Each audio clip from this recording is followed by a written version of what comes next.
Our Tree Named Steve, written by Alan Zweibel, illustrated by David Catrell. Look at how big that tree is. Look at these kids. Look at how big that is. That is one big tree. Our Tree Named Steve. Wonder why they call it Steve. Maybe they'll tell us. Dear kids. Ooh, somebody's writing a letter. A long time ago, when you were little, Mom and I took you to where we wanted to build a house for us to live in. But in order to build there, men had to come and clear the land. Clear the lands means they had to cut out some of these trees to make room for a house. And look, it says Mom and I. So it must be the daddy who's writing the letter. I remember there was one tree, however, that the three of you couldn't stop staring at. Adam thought it was crying, Lindsay said it looked nervous, and Sari, who was only 2 years old, couldn't pronounce the word tree and called it Steve. Oh, so why do they call it Steve? Because Sari couldn't pronounce tree. I like that. I love you, Steve, she kept saying. And then Adam and Lindsay started saying it. And before too long, Mom and I got the hint and asked the builder to save Steve. Oh, good. So they're not going to cut down Steve.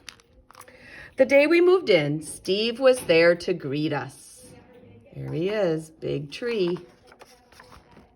He quickly worked his way into our lives as swing holder, target, third base, hiding place. Look at he's hiding.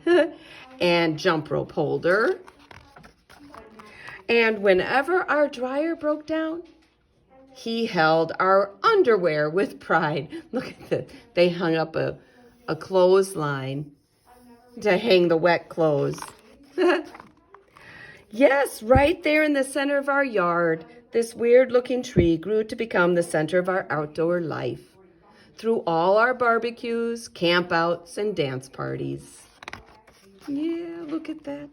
And when Adam and Lindsay started getting crushes on the Simon kids next door, Steve adjusted to our every need. Look, a place to sit and talk with their boyfriend, to swing on the swings with the girlfriend.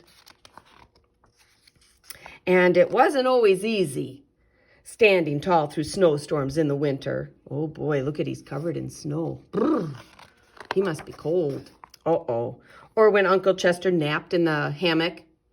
That couldn't probably have been fun.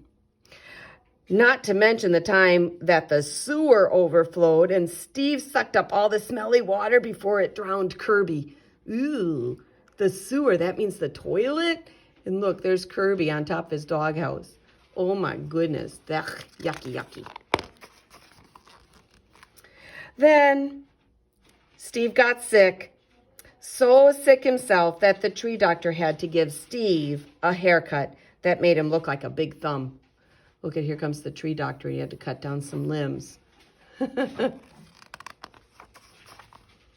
Throughout the years, Mom and I have tried to show you in a world filled with strangers, the peace that comes with having things you can count on and a safe place to return to after a hard day or a long trip.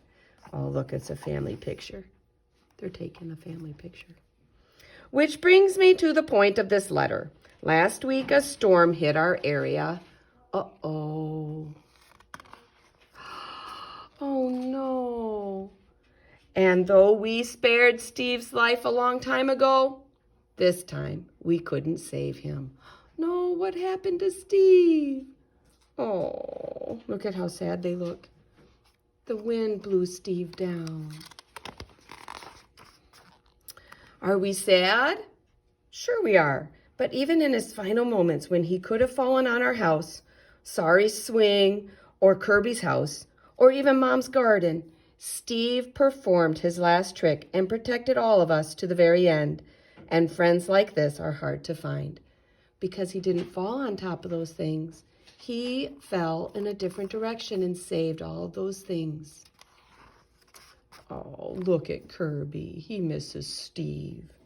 So when you come home from Grandma's next week, Steve will not be able to greet you as he's done in the past.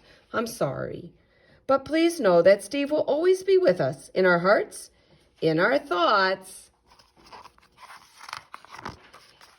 and in a different tree at the other end of our yard. See you next week. Love, Dad. Oh, look. They took all of the wood from Steve and they built a tree house. Oh, fun. So Steve is still there. He's just in the wood they used to build the tree house. Oh, that's cool. Our tree named Steve is now a tree house.